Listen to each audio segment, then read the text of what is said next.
Hello, सम्मानित मंच को प्रणाम करता हूँ। बेटा बैठ जाओ 2 मिनट के लिए। हम 10 मिनट तुम्हारे बीच रहेंगे, तब तक उठा पटक मत करना, पानी बाद में पी लेना, ठीक है? बैठ जाइए। सम्मानित मंच को प्रणाम करता हूँ और शिरोमणि सोशल वेलफेयर फाउंडेशन के माध्यम से ये जो कार्यक्रम है जन जागृति का, जो दूर दराज क्षेत्रों तक पहुंचाने के लिए जो अथक प्रयास कर रही है, इस टीम को मैं बधाई देता हूं। और खासतौर से आप लोगों के गांव में ये कार्यक्रम लगा, आप लोग यहां उपस्थित हैं। चूंकि बिना ऑडियंस के, बिना श्रोता समूह के कोई आदमी चिल्लाएगा, उसका कोई मतलब नहीं है। आप लोग इस टीम का उत्साह वर्धन करने का जो काम कर रहे हैं, मैं आपको भी बधाई देता हूं, आप लोगों को भी धन्यवाद देता हूं कि आप लोगों ने इस कार्यक्रम में और इस टीम का मनोबल बढ़ाया है और हमारे जैसे व्यक्ति को उपस्थित होने का समय मिला। साथियों, कुछ समय पहले परम सम्मानित शास्त्री जी के द्वारा एकलव्य कथा का वृतांत आप लोगों के समक्ष रखा गया था। हमें यह बात समझ लेनी है, ठीक से समझ लेनी है कि अगर महाभारत बनाना है और अर्जुन को जिताना है तो एकलव्य का अंगूठा आप लोगों को कटवाना पड़ेगा। अगर ऐसा नहीं कर पाया तो महाभारत का निर्माण नहीं हो सकता। अब उन्होंने महाभारत का निर्माण किया था, तुम किस महाभारत का निर्माण करोगे ये तुम्हारे ऊपर छोड़ते हैं कि तुम कर पाओगे इस काम को या नहीं कर पाओगे। जब रामायण की स्थापना करनी थी तो रावण को मरा हुआ है, चूंकि ये काल्पनिक ग्रंथ है, मैं इसलिए आप लोगों से कह रहा हूं, ये सारे काल्पनिक ग्रंथ हैं। इन काल्पनिक ग्रंथों को इस तरीके से हमारे लोगों को एडजस्ट किया गया कि हमारे लोगों को हर संभव तरीके से अपमानित किया गया। जितना कर सकते थे उतना अपमानित किया। हमारी बहन बेटियों को उन्होंने धोखे से भी जिस चीज को लिखा, ये मैंने पढ़ा और पाया, धोखे से भी अगर उन्होंने किसी चीज को लिखा, हमारी बहनों को, हमारी बेटियों को, हमारे पुरुषों को, महापुरुषों को जितना अपमानित कर सकते थे उन्होंने उतना अपमानित करा। अब ये हाथ में तुम्हारे है, आप समझ लीजिए कि लड़ाई लंबी है और ये समझ लीजिए कि सबको यहां लड़ने पड़े अपने अपने युद्ध, चाहे बाबा साहब हो चाहे गौतम बुद्ध, आपको लड़ने पड़ेंगे, युद्ध लड़ने पड़ेंगे आपको। लेकिन अफसोस इस बात का है, हमारे समाज में जो ये कुरीतियां पैदा हो रही हैं, हमारे पहले से जो कुरीतियां, हम उसको खत्म कर रहे हैं। हमारे समाज में जो नई कुरीतियां पैदा हो रही हैं उसके जिम्मेदार तो हम हैं। आज सबसे ज्यादा अगर बड़ी कुरीति अगर कहीं फैल रही है तो उसका नाम क्या है? दहेज। जिस दहेज को लेने में आप लोग कतई कतई कतई संकोच नहीं करते हो। और किसी का लड़का अगर नौकरी से लग गया तो समझो उसकी तो बल्ले बल्ले हो गई, और उसकी अम्मा ठसक के चलेगी, उसका बाप नक्शेबाजी में होगा कि अब हमारे लौंडे की शादी 50 लाख रुपए की होगी। मैं आप लोगों को बता देना चाहता हूं कि संविधान समाप्त हो गया।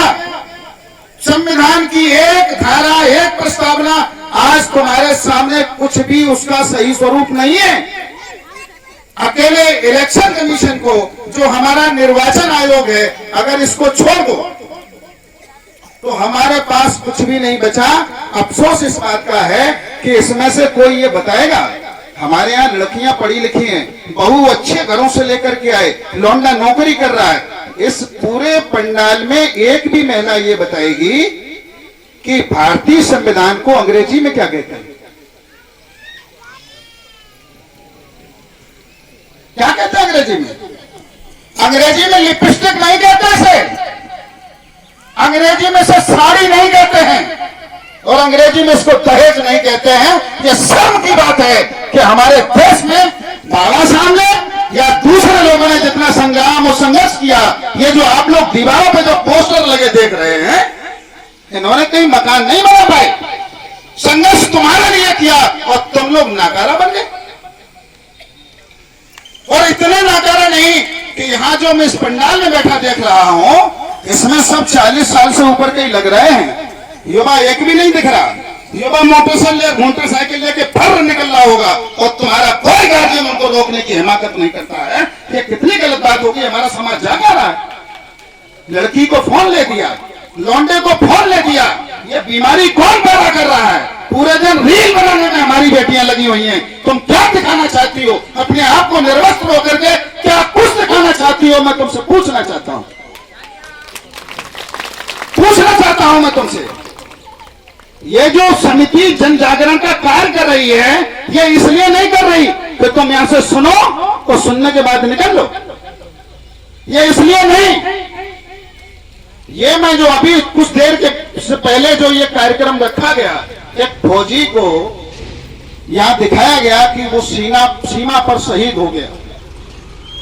सीमा पर शहीद हो गया। और आप ये समझ लीजिए कि अभी 14 फरवरी वैलेंटाइन डे के नाम से मनाया जाता है। बसंत पंचमी के रूप में मनाया गया।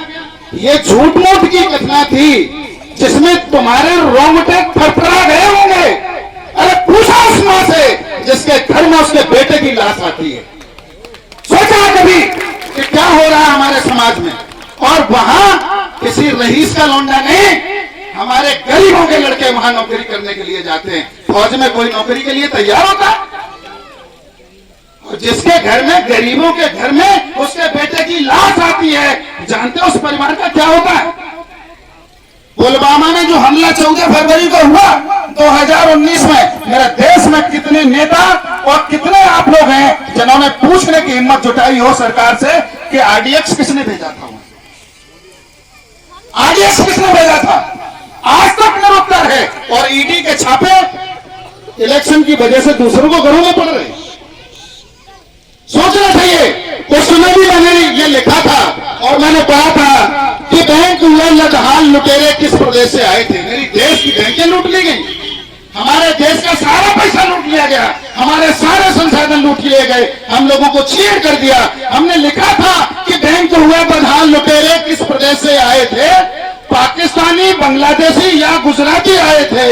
अरे बता दो सत्ताधारी, खून से लथपथ लाशों को आरडीएक्स पहुंचाने वाले किस प्रदेश से आए थे? आज तक में उत्तर है और आप लोग शांत हैं।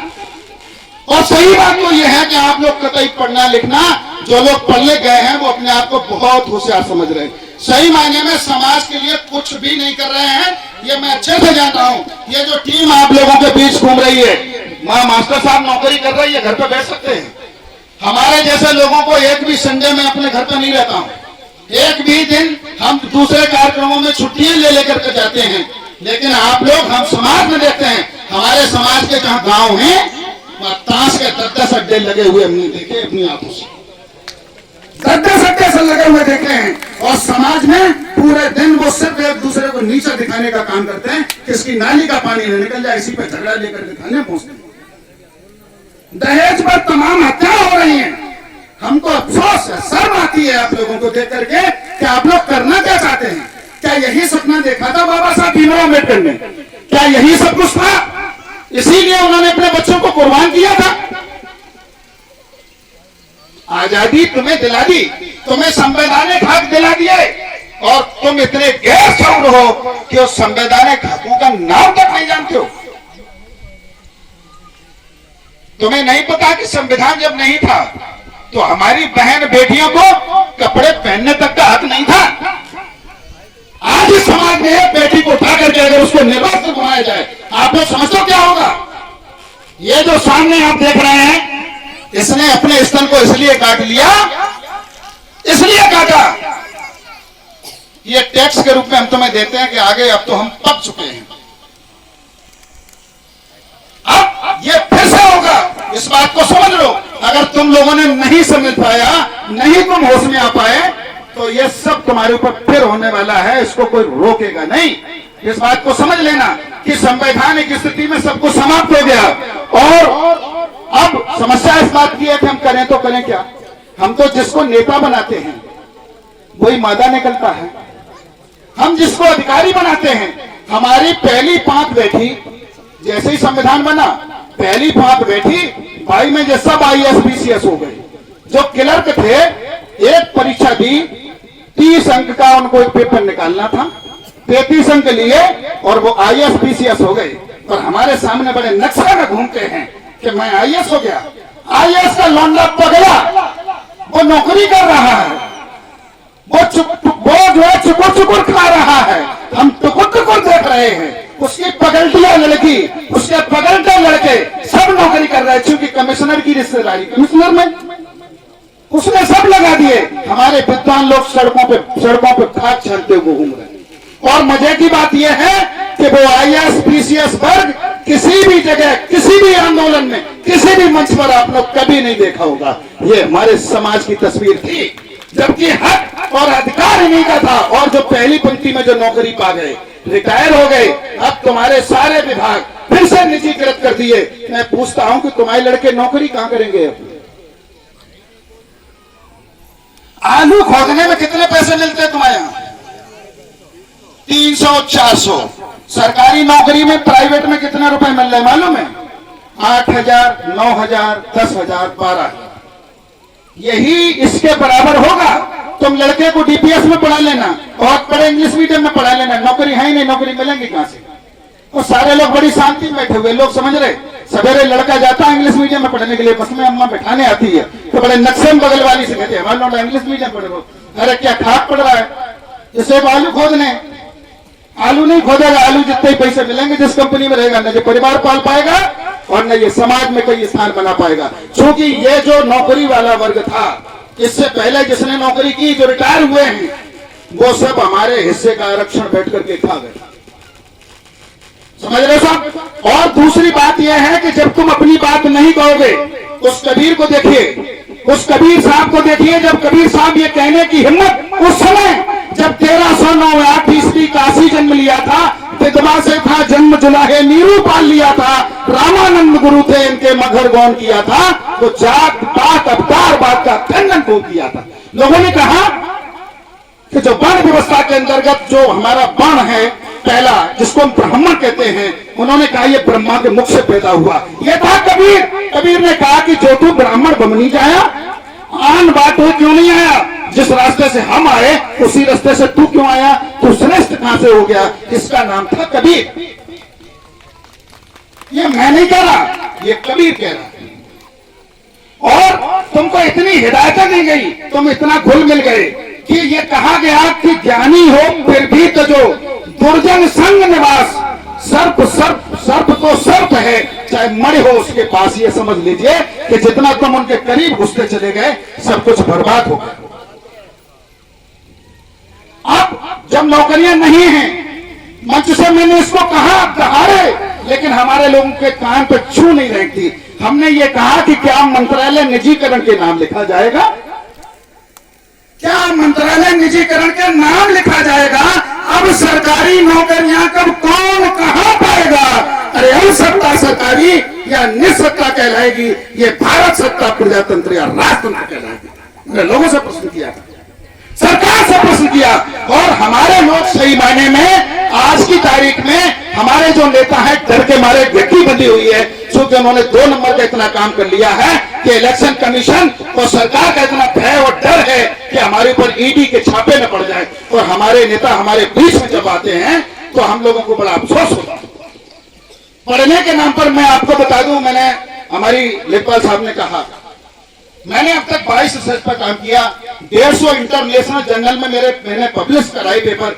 संपादकीय लेखकों की मेरे पास कोई गिनती नहीं है कि मेरे कितने संपादकीय लेख प्रकाशित हुए हैं, लेकिन अफसोस की बात यह है उसमें एक भी शेड्यूल कास्ट नहीं है, एक भी शेड्यूल कास्ट नहीं है। हमारे लड़के और लड़कियां पढ़ क्या रहे? हम देना क्या चाहते समाज को? हमारी जिम्मेदारी क्या थी? क्या इसीलिए डॉक्टर भीमराव अम्बेडकर ने, ज्योतिबा फुले ने, सावित्रीबाई फुले ने, या जितने मेरे महापुरुष हुए थे, क्या उन्होंने यही सपना देखा था कि आगे आने वाले टाइम में जो मैं तुम्हें दे रहा हूं, इस मिशन को इच्छा यह थी कि इस मिशन को आगे बढ़ाना, आगे न बढ़ा पाओ पीछे मन जाने देना। अरे अंबेडकर साहब ऊपर से देख रहे हैं कि तुम उनके मिशन को बेच के खा लिए। आज बड़ी लम्बादारी में और कुछ प्रथाओं की अगर बात करो तो ये जो बफर सिस्टम जिसका तुम लोगों ने चलन शुरू किया है, लड़के की शादी होती मांगते जरूर ने बफर में शादी करना। कभी बफर में आपने देखा जब बाप बारात में जाता था उसकी बड़ी इज्जत होती थी, समधी, और उसको जाने क्या क्या संबोधन दिए जाते थे। आज समधी उसको कोई पूछने वाला नहीं है, कुत्ते के तरीके से प्लेट लेकर के घूम रहा है और गर्वान्वित महसूस कर रहा है कि मेरा लड़का जो है तेरे लड़के के बफर हुआ था। कोई पूछने वाला है? कोई पूछने वाला नहीं है कि समधी आया था कि नहीं आया था। लेकिन समधी इसलिए खुश है कि हमारे लौंडे की शादी में कई कुत्ते और कई सुअर तमाम खाना हमारा खराब कर दिया, वो लोग खा गए। साहब इतना बचा, क्या कहना चाहते हो? हमने सोचा कुछ और था, मेरे सपने कुछ और थे। हम उन शब्दों के साथ, मैं अक्सर इस मंच से क्या, मैं हर मंच से एक चीज पढ़ता हूं कि मेरा सपना था और सोचा कुछ और था। जब आजादी में सांस ली, बहादुर शाह जफर को देखिए, एक बहादुर शाह जफर को जब बंदी बना लिया गया, उसके नुमाइंदों ने कहा कि तुम प्राणों की भीख अंग्रेजों से मांग लो। उसने कहा कि अगर मैं ऐसा करूंगा तो आने वाली नस्ल मुझे गद्दार कहेगी। उसने कहा कि दम दमे में दम नहीं, जो खैर मांगू जान की, जफर ठंडी हुई शमशीर हिंदुस्तान की, सब कुछ ठंडा हो गया, मेरे हाथों में इतनी ताकत नहीं। लोगों ने सोचा डर गया, वो नहीं डरा। उसने कहा कि गाजियों में बू रहेगी जब तक ईमान की, तो तक तरन्नम तक चलेगी तक हिंदुस्तान की। यह था बहादुर शाह जफर, यह था बहादुर शाह जफर। क्या कहना चाहते हो तुम लोग? सोचना क्या चाहते हो? सुनना क्या चाहते हो? हम कुछ और सोच रहे थे। हमने सोचा था दुष्यंत जी की लाइनों में अपनी बात को कहकर के वाणी को विराम दूंगा कि हो गई है पीर पर्वत सी पिघलनी चाहिए, इस हिमालय से कोई गंगा निकलनी चाहिए, आज यह दीवार पर्दों की तरह हिलने लगी है। हम जिसको वोट देते हैं, जिसको अपना समझते हैं, वही नकारा और नालायक निकलता है। आज यह दीवार पर्दों की तरह हिलने लगी है। शर्त थी लेकिन कि ये बुनियाद हिलनी चाहिए, और हर शहर में, हर गली में, हर नगर, हर गांव में हाथ लहराते हुए हर लाश चलनी चाहिए। सोचता हूं, मैं नकारा हूं, आपसे उम्मीद करता हूं कि मेरे सीने में नहीं तो तेरे सीने में सही हो कहीं भी आग, लेकिन आग चलनी चाहिए। और सिर्फ हंगामा खड़ा करना मेरा मकसद नहीं, मेरी कोशिश है कि ये सूरत बदलनी चाहिए, मेरी कोशिश है कि ये सूरत बदलनी चाहिए। आप लोगों से मैं मिला, मुझे इस टीम के द्वारा बुलाया गया, मैं आप सभी का धन्यवाद और आभार व्यक्त करता हूं। और इसी के साथ मैं अपनी वाणी को विराम देता हूं और इस आशा से विराम देता हूं कि आप लोगों के दिमाग में अगर जरा सा भी शऊर हो तो थोड़ा सा अपने बच्चों को यह बताइए कि संविधान को पढ़ो। अब तो ये तुम्हारे हाथ से खत्म होने वाला है, तो वो चिंता न करो। तुम जिज्जी, अम्मा, भौजी, मौसी, चाची, तुम मजदूरी करोगी, बचोगी नहीं। तुमको कोई बचाने वाला नहीं होगा, माई का लाल कोई बचा ले, क्योंकि तुम्हारे दिमाग में जो भूसा और गोबर भरा था ना कि हम व्रत रहेंगे, हम ये करेंगे, हम वो करेंगे, जे झंडा वो डंडा, इस डंडे और झंडे ने तुम्हारी आजादी को तुम्हें दिया, तुम उसको नहीं सहेज पाए, इसकी जिम्मेदारी तुम्हारी है। अब फिर से मैं तुम्हें एक जिम्मेदारी ये दे रहा हूं कि थोड़े से समझदार बनिए और अपनी संख्या में उन लड़कों को बुलाइए जो 40 से नीचे हैं, जो फर्राटे में घूम रहे हैं, उनको यहाँ बिठाइए। अगर तुम गार्जियन हो तो यहाँ सब गार्जियन बैठे हैं, सब ये बड़े बूढ़े और समझदार लोग बैठे हैं, लड़कों पे चलती किसी की नहीं है। एक दूसरे की बुराई सब करते, बागो लड़ा बहुत खराब है, वो बाकी बुराई कर रहा है। कि आप इन सारी चीजों को ध्यान में रखते हुए इस कार्यक्रम को सुनेंगे और इससे जो जागृति आप लोगों को मिले, इसमें दूसरे लोगों को साझेदार करिए। इसी के साथ मैं अपनी वाणी को विराम करता हूं। जय भीम, नमो बुद्धाय। बहुत बहुत साधुवाद डॉक्टर साहब, आपने अपना